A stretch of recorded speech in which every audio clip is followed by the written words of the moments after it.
The conference hall of Harmony's Reach Station floated in the darkness between stars, a monument to peaceful cooperation. Inside, Ambassador Sarah Chen sat perfectly still at the negotiation table, her hands folded, her expression calm. Across from her, the Veth delegation clicked and hummed in frustration, their crystalline bodies flickering with angry red light.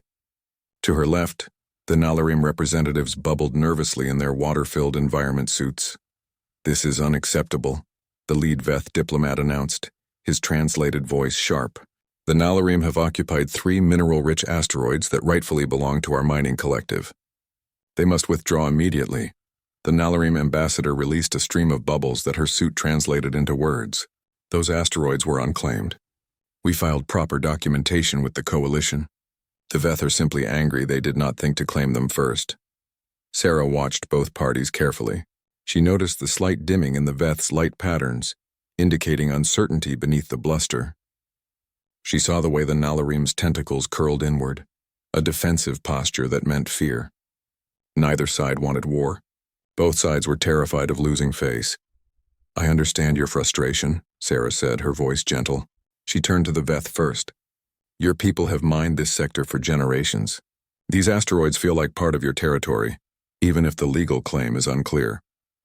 The Veth's color shifted slightly toward orange, surprised that she understood. She turned to the Nalarim. "And your people followed every regulation perfectly. You feel the Veth are trying to bully you into giving up what you earned fairly." Both delegations shifted, their body language softening. Sarah continued, "What if we examine the mining schedules? Perhaps the asteroids contain different minerals that each species specializes in extracting. We could establish a joint operation where both parties profit from what the other cannot efficiently harvest." The room fell silent. Then the Veth diplomat's color shifted to thoughtful blue. "Our equipment is designed for crystalline extraction. We have no use for the liquid metals." The Nalarim bubbled excitedly. "And liquid metals are exactly what we need. We cannot process crystalline structures efficiently." 3 hours later, both delegations signed a cooperation agreement. As they left, the Veth diplomat approached Sarah. "How did you know what we truly wanted?" "We did not say it aloud," Sarah smiled warmly. "I watched and I listened to what you did not say." After the delegations departed, Sarah remained in the conference hall with her assistant, Marcus Webb. He was reviewing data on a holographic display, his movements economical and precise. To any observer, he looked like a typical bureaucrat. But Sarah noticed the way his eyes constantly scanned the room, tracking every movement, every entrance and exit. She noticed how he positioned himself with clear sightlines to all doorways. "Another successful mediation," Marcus said quietly. "The Coalition Council will be pleased." "They always are," Sarah replied. "They think we are naturally peaceful people." Marcus's expression remained neutral, but something flickered behind his eyes. "Should we tell them otherwise?" "Why would we?" "They need to believe we are diplomats. It makes them feel safe." Across the station, in the Coalition Council chambers, the representatives of 40 species discussed humanity's latest diplomatic success. The Veth Chancellor, a towering crystalline being named Kethva, addressed the assembly. "Once again, the humans have prevented conflict through their remarkable talents. In the 50 years since they joined our coalition, they have resolved more disputes than any other species in our history." Kethva's light pulsed with satisfaction. "We are fortunate that evolution created a species so perfectly suited for peace." A Nalarim counselor bubbled in agreement. "Their emotional intelligence is extraordinary. They read social cues across species boundaries with uncanny accuracy. It is as if they evolved specifically to understand others." "They are prey animals, surely," suggested a Varani delegate, a 6-legged herbivore with soft gray fur. "Only prey species develop such sophisticated social cooperation. Predators have no need for such skills." The council murmured agreement. It made perfect sense. Humans had forward-facing eyes, true, but so did many omnivorous tree-dwellers. They showed their teeth when happy, which seemed bizarre, but perhaps it was a submission display from their evolutionary past. Their homeworld, Earth, was classified as a moderate danger planet, not a death world like the legendary Kresh homeworld or the nightmare jungles of Vrax Prime. "Their military is appropriately small," Kethva continued. They maintain only enough ships for security patrols and ceremonial purposes. This is the behavior of a species that understands civilization. No one in the council chamber noticed the human observer in the back of the room. Captain James Rodriguez sat quietly in the shadows, his uniform neat and his posture relaxed. But his eyes tracked every speaker, noting their positions, their vulnerabilities, their blind spots. It was instinct, the same instinct that made him calculate how quickly he could reach each council member, which ones would run, which might fight. He forced himself to think about something else. The breathing exercises his therapist taught him, the meditation techniques from his diplomatic conditioning training. Every human in the coalition service underwent years of training to suppress certain instincts, to present the face that made other species comfortable. After the council session, Rodriguez met with Ambassador Chen in her private office. The moment the door sealed, both of them relaxed slightly. Sarah's warm smile faded to neutral professionalism. Rodriguez's casual slouch transformed into coiled alertness. "The situation on the frontier is escalating," Rodriguez said, pulling up a star map. "The Kresh Dominion has attacked 3 more outlying colonies. They are not stopping." Sarah studied the map, her mind working through scenarios. What does coalition security say? They are debating strongly worded diplomatic messages. Rodriguez's tone was carefully neutral, but Sarah heard the frustration underneath. "They do not understand that the Kresh see diplomacy as weakness. Have you filed recommendations?" "Yes, pre-positioning fleet assets. Establishing rapid response protocols. Hardening colony defenses." He paused. "The Security Council thanked me for my input and assigned the matter to a study committee." Sarah closed her eyes briefly. "They think we are diplomats playing at military matters. Can you blame them?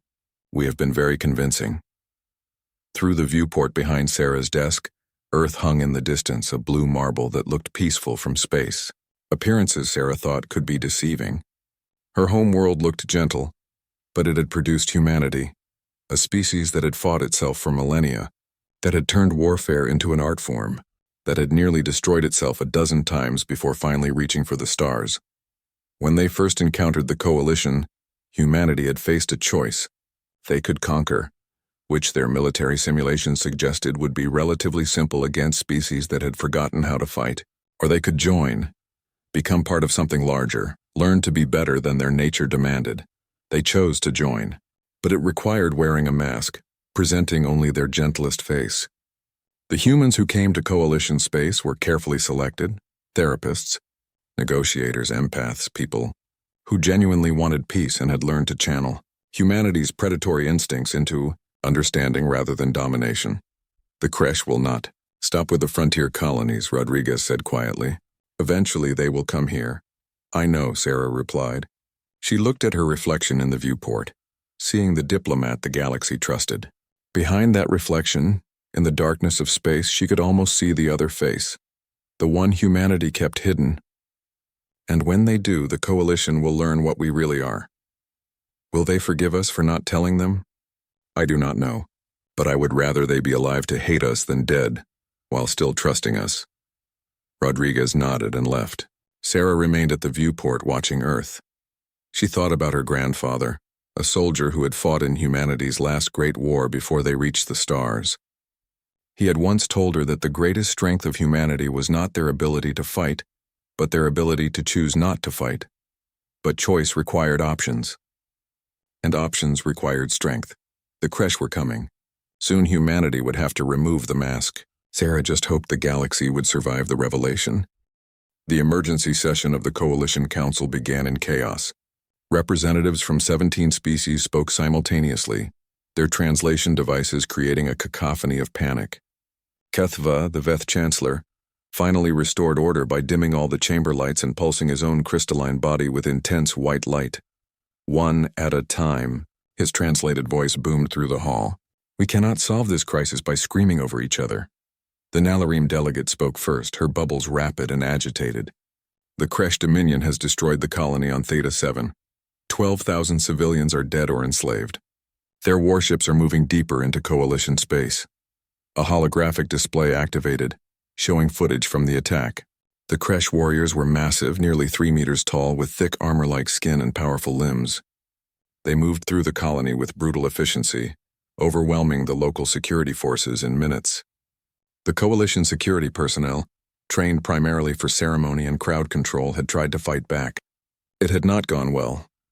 "They did not even try to negotiate," said the Varani delegate, her voice trembling. "We sent diplomatic overtures. They responded by destroying our messenger ship." Sarah Chen sat in the human delegation section, watching the footage with an expression that revealed nothing. Beside her, Marcus Webb's jaw was clenched so tightly she could see the muscle jumping. Behind them, Captain Rodriguez sat with perfect stillness. The kind of stillness that prey animals instinctively fear because it means a predator is preparing to move.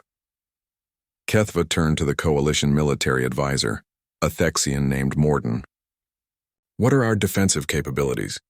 Morden's forearms gestured uncertainly. "Our security forces number approximately 50,000 personnel across all systems. However, they are trained primarily for peacekeeping and ceremonial duties. We have not fought a real war in over 3,000 years. Then we must rebuild our military capacity immediately," Kethva declared. "We will need time to train soldiers, develop weapons, create strategies." "You do not have time," Sarah said quietly. The entire council chamber turned to look at her. She stood slowly, her movements deliberately unthreatening. "May I speak, Chancellor?" Kethva's light flickered with confusion. "Of course, Ambassador Chen. But surely you understand that military matters are not within your expertise. You are a diplomat." Sarah walked to the center of the chamber where the holographic display still showed images of Kresh destruction. She studied the footage carefully, noting tactics, weapon types, unit coordination. Every human in the room was doing the same thing, she knew. They could not help it. "The Kresh are apex predators from a high-gravity world," Sarah said. "Their entire culture is built on conquest and domination. They have been watching the Coalition for years, studying your weaknesses." "Then what do you suggest?" asked the Nalarim counselor. "Let humanity handle this." The chamber erupted in confused murmuring. Kethva's light pulsed with concern. "Ambassador Chen, we appreciate your desire to help, but humans are diplomats, not warriors. Your security forces are minimal. You have perhaps 24 ships suitable for combat." Sarah looked directly at the Chancellor. "That is what we have allowed you to see." The chamber fell silent. Kethva leaned forward. "Explain yourself." "When humanity joined the Coalition 50 years ago, we made a decision. We wanted to be part of your peaceful civilization. We did not want to frighten you." She paused, choosing her words carefully. "So we showed you only our diplomatic corps. We showed you only the humans who wanted peace above all else. We showed you the face that would make you comfortable." Marcus stood and walked to stand beside Sarah. His entire demeanor had changed. The friendly assistant was gone, replaced by something harder, sharper. "We have been maintaining a full defensive fleet in Earth orbit. Warships, not ceremonial vessels. We have been training for scenarios exactly like this one." "But why hide this from us?" demanded Kethva. "We are allies." "Because you would not have accepted us if you knew the truth," Sarah said simply. "You would have seen us as threats, not friends. So we gave you what you needed. Diplomats who could help build peace. But we never stopped preparing for war." Captain Rodriguez approached the holographic display. He manipulated the controls and new images appeared. Human warships, thousands of them, bristling with weapons. Soldiers in advanced armor performing training exercises. Tactical simulations of fleet combat. "This is impossible," whispered Mordan. "Where did you hide all of this?" "Sol system," Rodriguez replied. "Our home system. You restricted access to it at our request, believing we wanted privacy for cultural reasons. We did, but not in the way you thought." Kethva's light pulsed through several colors: confusion, fear, anger. "You have been lying to us for 50 years? "No," Sarah said firmly. "We have been protecting you. Everything we told you about wanting peace was true. Every diplomatic success was genuine.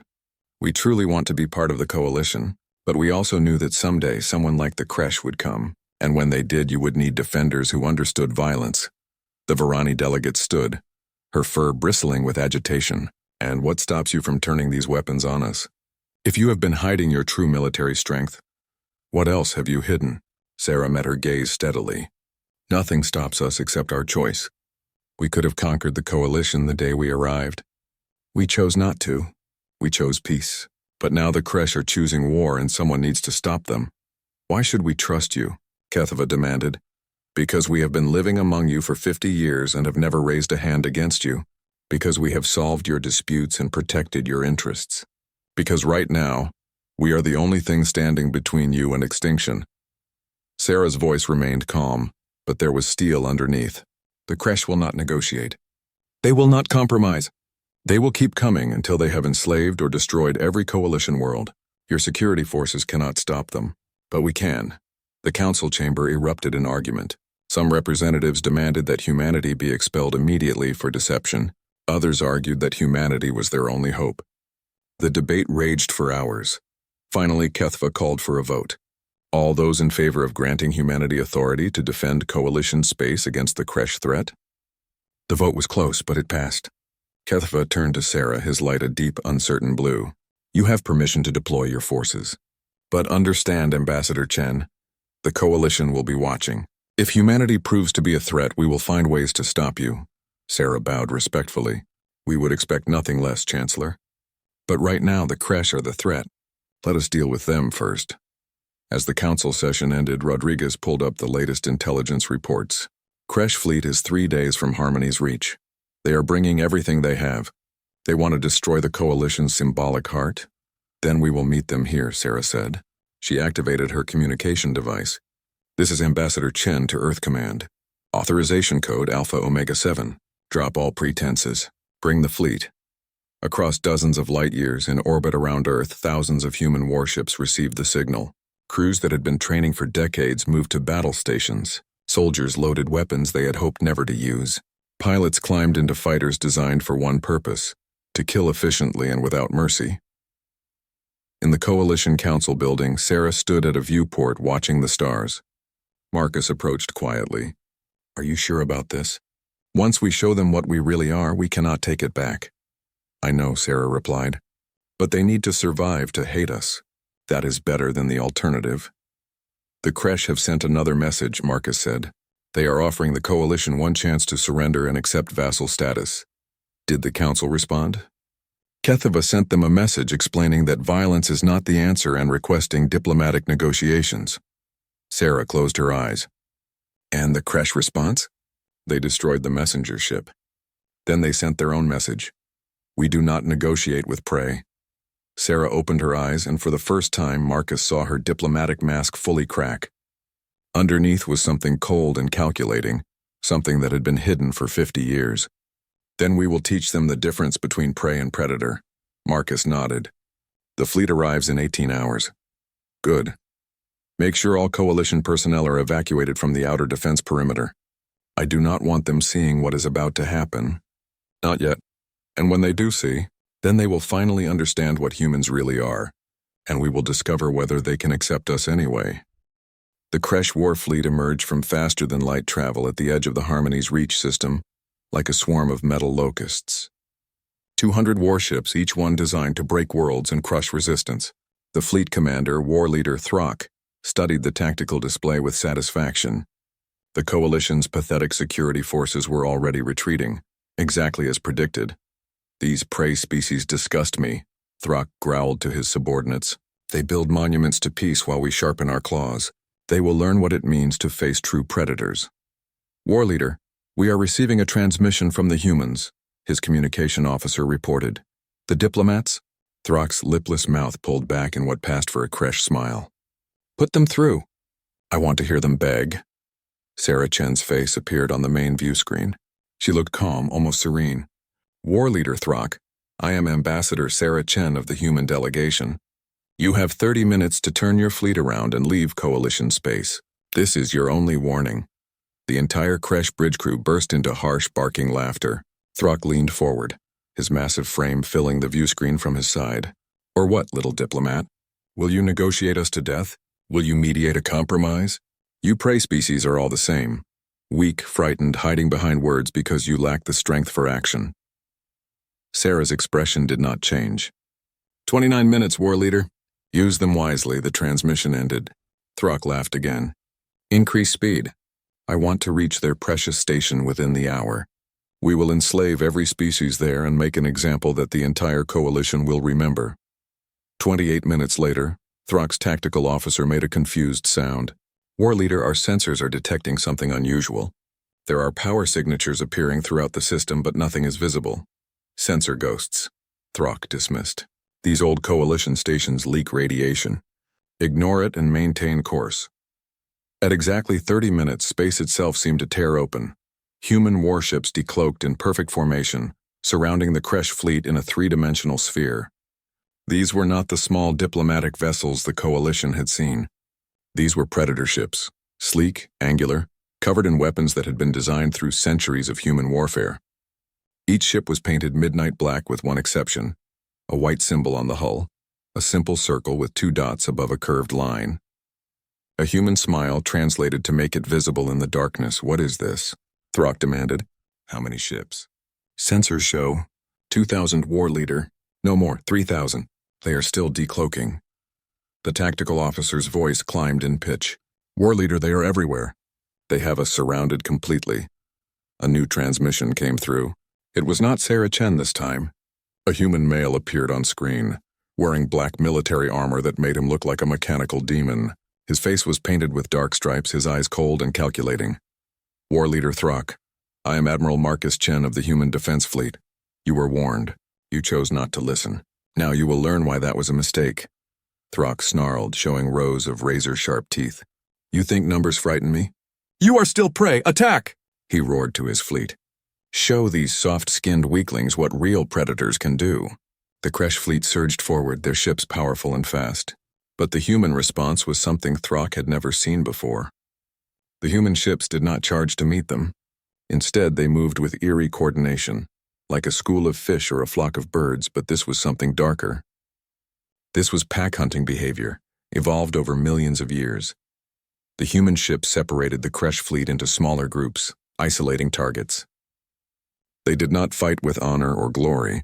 They fought with cold efficiency, targeting engines and weapon systems, crippling ships rather than destroying them immediately. It was the behavior of a predator that wanted its prey to know it was being hunted. They are hurting us, Throck's tactical officer whispered in horror. War leader, they are hurting us like animals. Electronic warfare systems scrambled Kresh communications and sensors.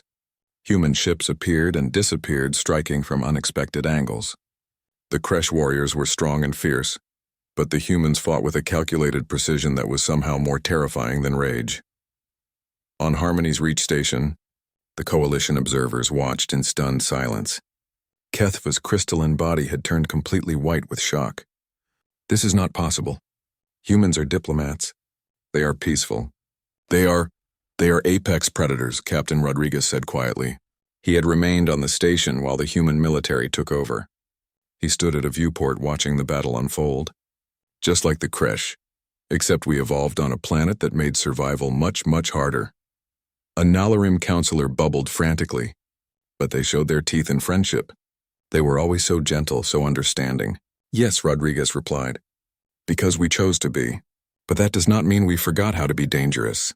He gestured to the battle outside. Humans evolved as endurance hunters. We tracked prey for days, running them to exhaustion. We learned to coordinate in groups, to communicate complex strategies, to read body language and anticipate behavior. Those same skills that made us excellent diplomats, they also made us excellent killers. On the flagship of the Kresh fleet, Throck was experiencing something completely foreign to his nature. Fear. Half his fleet was disabled or destroyed. The human ships moved like nothing he had ever encountered. They did not fight like the Kresh with individual glory and honor. They fought like a single organism, each ship perfectly coordinated with all the others. Retreat. Throck finally roared. Full retreat. But the human ships had already anticipated this. They had left only one exit vector open, and it was not the way the Kresh had come. The Kresh fleet fled through the gap, their powerful engines carrying them away at maximum speed. Sarah Chen's voice came through on every Kresh ship simultaneously. You are running. That is what prey does. Now you understand. Run back to your dominion, war leader. Tell your people what you found here. Tell them that the coalition is protected. Tell them that humanity is no longer wearing its diplomatic face. The Kresh fleet limped away. Behind them, they left 60 disabled ships and thousands of dead. The human fleet did not pursue. They had made their point. Inside the council chambers, the coalition representatives sat in shocked silence. Finally, Kethva spoke, his light dim with confusion and fear. You destroyed them. 60 ships destroyed in less than an hour. Disabled mostly, Sarah corrected. She had returned to the station and stood before the council. But she looked different now. The warm, gentle diplomat was gone. In her place stood something harder, colder, still controlled but no longer hiding what lay beneath. We could have destroyed all of them in minutes. We chose not to. The creche needed to learn a lesson, not be exterminated. You lied to us, the Varani delegate said, her voice small and frightened. For 50 years you lied about what you were. We withheld information, Sarah said. But we never lied about our intentions. We wanted peace. We still want peace. Everything we did as diplomats was genuine. But peace must be defended, and you could not defend it. So we did. Kethva's light pulsed erratically. Those weapons, those tactics. You have been planning warfare while living among us peacefully? Yes, Sarah said simply. Because we learned long ago on our own world that you must prepare for war if you wish to maintain peace. Hoping for the best while ignoring danger is not wisdom. It is suicide. The Narration counselor bubbled nervously. What else have you hidden from us? What other secrets do you keep? Sarah looked around the chamber at the frightened faces of species who had trusted her. Do you want to know the truth? All of it? She did not wait for an answer. Humans evolved on a death world. Not as extreme as the creche homeworld, but dangerous enough. We survived by becoming the most efficient predators our planet had ever produced. We have forward-facing eyes to track prey. We show our teeth as a threat display that we modified into a social signal. We can run for hours, chasing prey until it collapses from exhaustion. Our hands can grip and strangle and crush. We are built to kill. The council chamber was silent. Sarah continued, her voice steady and relentless. But we are also built to love, to create, to cooperate. We have art and music and poetry. We have empathy and compassion and honor. We contain multitudes, both monster and saint. Every human you met, every diplomat who helped you, every negotiator who found peaceful solutions, they were fighting their own predatory nature every single day to be here, to be gentle, to be what you needed. She looked directly at Kethva. So yes, we have been hiding things from you. We hid how good we are at violence. We hid how easy it would be for us to dominate you. We hid our true nature because we wanted you to see us as friends, not threats. And now you must decide, are we still friends or have we become what you fear most? Throck's damaged flagship crashed onto the nearest creche military outpost. The war leader dragged himself from the wreckage, his body broken but his mind consumed with a single truth. His second-in-command approached cautiously. War leader, what happened? Who defeated our fleet? Throck looked up at the stars where the humans waited in their dark ships. We thought we were apex predators. We thought we understood what it meant to hunt. His voice was hollow with shock. We were wrong. The humans, they are not prey. They are something worse. The days following the battle were strange and tense. Human warships remained in a defensive perimeter around Coalition space, visible now where they had been hidden before. On Harmony's Reach station, Coalition species walked through corridors with new wariness, seeing human crew members differently. The friendly diplomats now seemed like wolves in sheep's clothing. Sarah Chen sat in her office reviewing reports. There had been 17 formal requests for humanity's expulsion from the Coalition, 23 requests for restrictions on human activities, 41 requests for more information about human capabilities, and one request that broke her heart, from a Varani children's educator asking if humans had ever actually cared about the children they had helped teach, or if it had all been manipulation. A chime announced a visitor. Come in, Sarah called. Kethva entered, his crystalline body a dull gray color that indicated emotional turmoil. He sat across from Sarah without being invited, something he never would have done before. The comfortable relationship they had built over decades had shattered. I have been reading about your planet, Kethva said quietly. About Earth. The Coalition database has historical files that were restricted before. They are not restricted anymore. I know, Sarah replied. We lifted all restrictions after the battle. You deserve to know the truth. The truth. Kethva's light pulsed with bitter irony. The truth is horrifying, Ambassador. Your species has been at war for your entire recorded history. When you were not fighting other species, you were fighting each other. You have developed weapons that could destroy your entire planet. You have killed billions of your own kind through warfare, genocide, and cruelty. Sarah did not flinch from the accusations. Yes, all of that is true. How can you say that so calmly? Kethva's light flared red with anger. Do you not feel shame? Regret? We feel both deeply. That is why we changed. Sarah leaned forward. Chancellor, humanity did terrible things. We nearly destroyed ourselves dozens of times, but we learned. We evolved, not biologically but socially. We built philosophies and ethics and laws specifically to control our violent nature. We created art that celebrated compassion instead of conquest. We developed technologies for healing instead of just harming. But the capacity for violence remains, Kethva countered. Yes, it will always remain. It is part of our nature. Sarah met his gaze steadily. But nature is not destiny. We choose every day to be better than our instincts. That choice is what defines us. Kethva was silent for a long moment. I want to believe you. But how can I trust you now? You hid so much from us. Because we wanted you to see us as we are trying to be, not as we were capable of being. Sarah's voice softened. If we had arrived with warships and weapons, would you have let us join the coalition? No, Kethva admitted. We would have seen you as invaders. As threats, exactly. So we sent our diplomats first, our teachers, our negotiators, our healers. The humans who genuinely believe in peace. They are not lies or masks. They are the best of us. We just did not tell you about the rest of us. In the station's common area, other coalition members were having similar conversations. A group of Nalarim surrounded Captain Rodriguez, their tentacles agitated. You taught our children, one Nalarim said, her bubbles sharp with accusation. You told them stories and helped them with their studies. Was that real, or were you studying us? Learning our weaknesses? Rodriguez had expected this question. He had dreaded it. It was real. I love teaching. I love children, all children, not just human ones. Every story I told them was from my heart. But you are also a soldier, another Nalarim pointed out. You have killed before. Yes, Rodriguez said quietly. I have killed before during the last human conflicts before we reached the stars. I carry those deaths with me every day.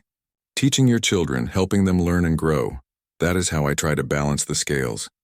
That is how I try to be better than what I was. A young Varani approached timidly. Mr. Rodriguez, are you going to hurt us? The question pierced Rodriguez like a blade. He knelt down to the child's level, making himself smaller, less threatening. No, little one. I promise you I will never hurt you or your family. Humans made a choice a long time ago. We decided that we wanted to protect children, not harm them. All children, everywhere. Even though you are predators, especially because we are predators, we understand danger. We know how to fight monsters. That is what we want to do. Fight the monsters so children like you can grow up safe. The young Varani studied him for a moment, then slowly reached out and patted his hand with her small paw. Okay, I believe you. In the Coalition Council chambers, an emergency session had been called. The debate over humanity's status had been raging for 3 days. Some species wanted humans expelled immediately. Others argued that humanity had just saved them from the creche. The chamber was divided. A new voice entered the debate, a Thexian scholar named Velna, who specialized in evolutionary psychology. Council members, I have been studying the human database extensively. May I share my findings? Kethva gestured permission. Velna activated a holographic display showing comparative biology across species. Every species in the coalition evolved as either prey animals or passive omnivores, Velna began. We developed intelligence as a survival mechanism, but our instincts remained fundamentally nonviolent. We freeze when frightened. We flee from danger. We submit to threats. This made us suitable for building peaceful civilization, but it also made us vulnerable. The display shifted to show human evolution. Humans evolved as pursuit predators on a competitive death world. They developed intelligence not just for survival, but for hunting. Their instincts tell them to chase, to coordinate attacks, to strategize about killing. Everything about their biology is optimized for violence. Murmurs of fear rippled through the chamber. Velna held up one of her 4 hands. But here's what makes humans unique and I believe valuable. They are the only known species that evolved predatory instincts and then consciously chose to suppress them. They are the only species that built an entire civilization around controlling their own nature. The display showed human history. The wars. Yes, but also the peace movements, the human rights declarations, the international laws prohibiting violence. Humans spent thousands of years learning to be less violent. They developed complex ethical systems specifically to control predatory behavior. They created art and literature exploring the morality of violence. They built societies that punished aggression and rewarded cooperation. But they can still be violent. A Varani delegate objected. We saw it in the battle. Yes, and that is precisely my point, Velna continued. Humans can access violence when necessary, but they do not default to it.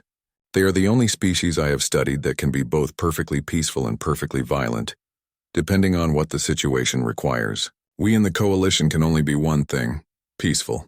The Kresh can only be one thing, violent. Humans can be both, and they can choose between them. Kethva considered this carefully. You are saying humans are valuable because they are dangerous? I am saying humans are valuable because they understand danger in ways we cannot, Velna replied. They know how predators think because they are predators. They know how to fight because they evolved to fight. But they also know how to build peace because they chose to learn. They bridge the gap between species like us and species like the Kresh. Another counselor spoke up. But can we trust them? How do we know they will not turn on us? Because they have already made that choice, Velna said. 50 years ago, when they first encountered us, they could have conquered us easily. They chose not to. Every day since then, thousands of humans have lived among us and not one has raised a hand in violence against a Coalition citizen. They have had 50 years of opportunity and motive to betray us, and they never did. Sarah Chen stood to address the council. Chancellor Kethva, counselors, I know you are frightened. You have every right to be. You have learned that the species you trusted has been hiding something fundamental about their nature. But I ask you to consider this. What have we actually done? She pulled up a holographic record. For 50 years, humans have served in the Coalition. We have resolved 463 disputes through negotiation. We have taught in your schools, healed in your hospitals, built your technology, and shared your lives. We have asked for nothing except to be part of your civilization, and when danger came, we defended you. You hid your military capabilities, someone accused. Yes, Sarah admitted. Because we knew that if you saw our weapons first, you would never see our hearts. We wanted to prove to you that we could be peaceful before we showed you that we could also be dangerous. Was that wrong? Perhaps. But it came from a genuine desire to be your friends, not your conquerors. She looked around the chamber at the uncertain faces. You must decide now. Do you judge us by our capacity for violence or by how we have chosen to use that capacity? Do you fear what we could do or trust what we have done? The chamber fell into contemplative silence. Finally, Kethva spoke. Ambassador Chen, I have one final question, and I want you to answer with complete honesty. Always, Chancellor. If we vote to expel humanity from the core Preti. The vote took 6 hours. Sarah Chen waited in her office, staring at the same report without reading it. Marcus sat silently in the corner.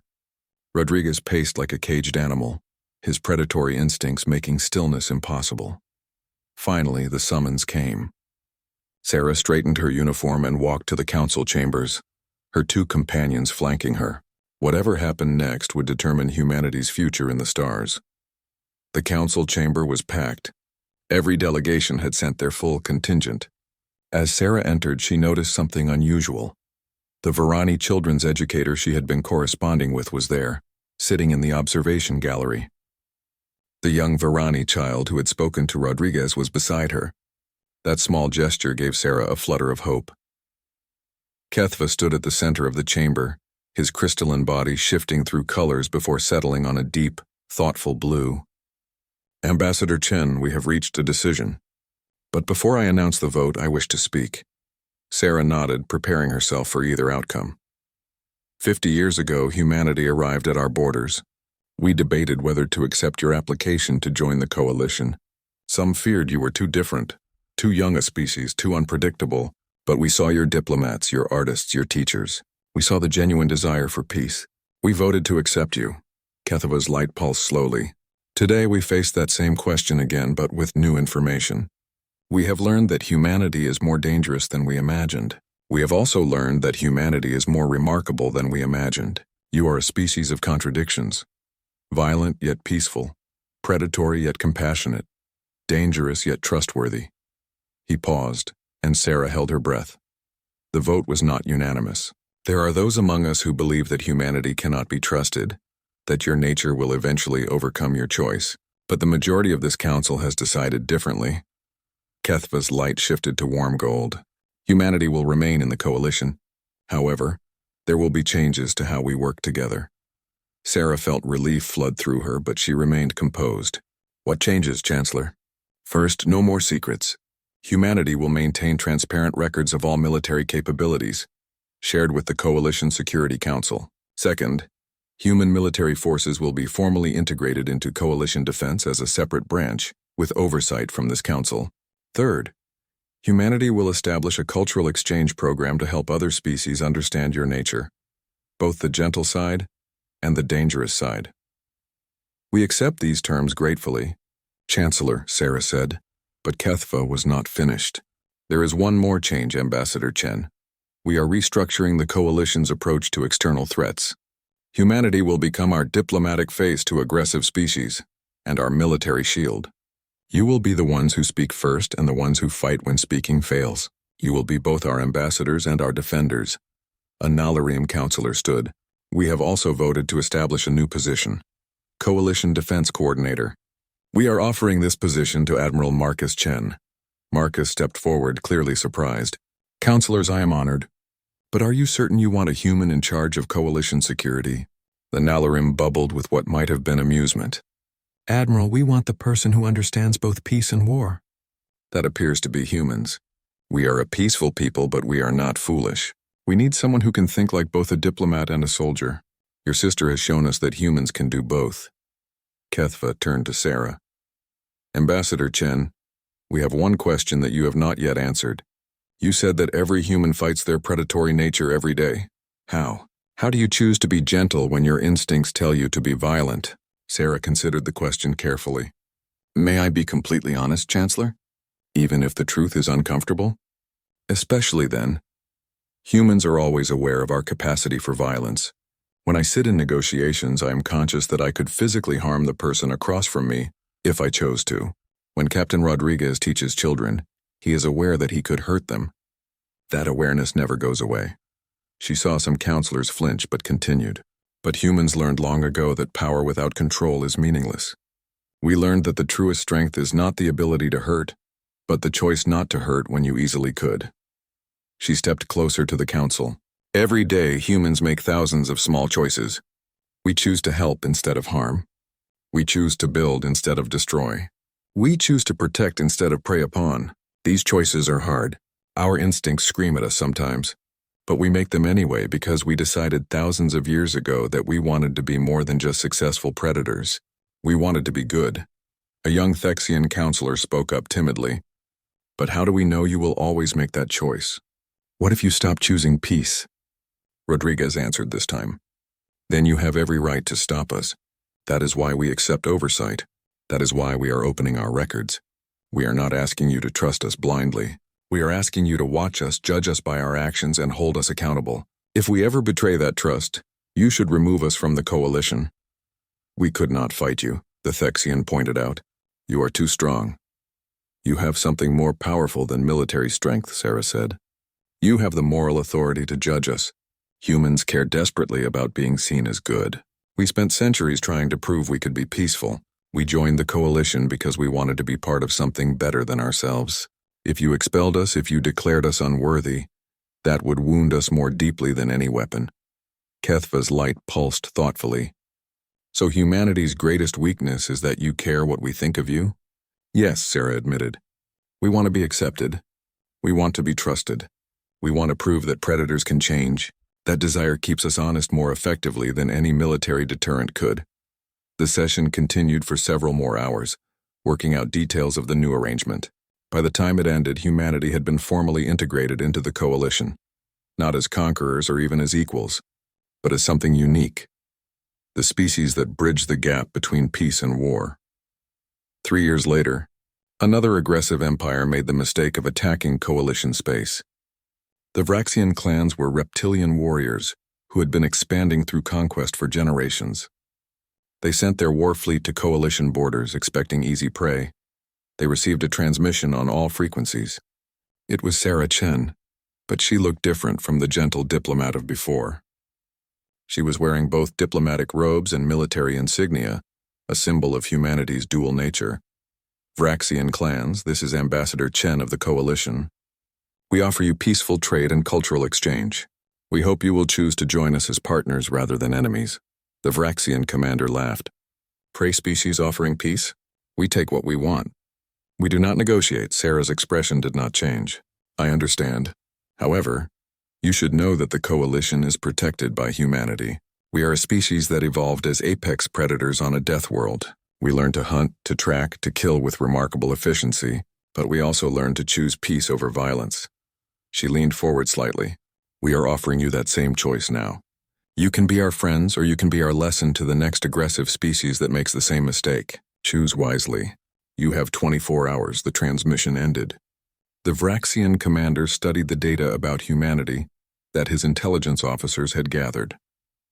He read about Earth, the death world that had produced these strange creatures. He reviewed the battle records from the Kresh conflict. He examined humanity's history of warfare. Then he watched videos of human diplomats helping coalition children, human doctors healing the sick, human teachers spreading knowledge. He saw humans laughing, crying, creating art, celebrating peace. 23 hours later, the Vraxian fleet requested diplomatic negotiations. Sarah met the Vraxian delegation on Harmony's Reach Station. She was warm, friendly, patient, the perfect diplomat. But both sides knew the truth now. Behind her gentle manner was a species that could unleash controlled violence if needed. Behind her extended hand was a closed fist. The Vraxians chose peace. On Earth, in a quiet memorial garden, there was a monument to humanity's victims. All the species humans had driven to extinction before reaching the stars. All the humans who had died in humanity's endless wars. Visitors came from across the coalition to see it, to understand the cost of humanity's journey. Beside the monument was a newer addition, a statue of a human with two faces. One face smiled gently, eyes kind and warm. The other face was hard and cold, eyes sharp and calculating. The inscription read, "We are both. We choose which face to show. We hope we always choose correctly." Sarah visited the memorial when she returned to Earth. Marcus came with her, along with Rodriguez and dozens of other humans who served the coalition. They stood silently, remembering their past and hoping for their future. "Do you think they will ever fully trust us?" Marcus asked quietly. "Some will, some will not," Sarah replied. "But trust is earned through actions, not words. We will spend the rest of our lives proving that we can be both strong and gentle, that predators can change, that violence can be a tool rather than an identity." Rodriguez added, "And when our children join the coalition service, they will continue that work. Generation after generation proving the same thing.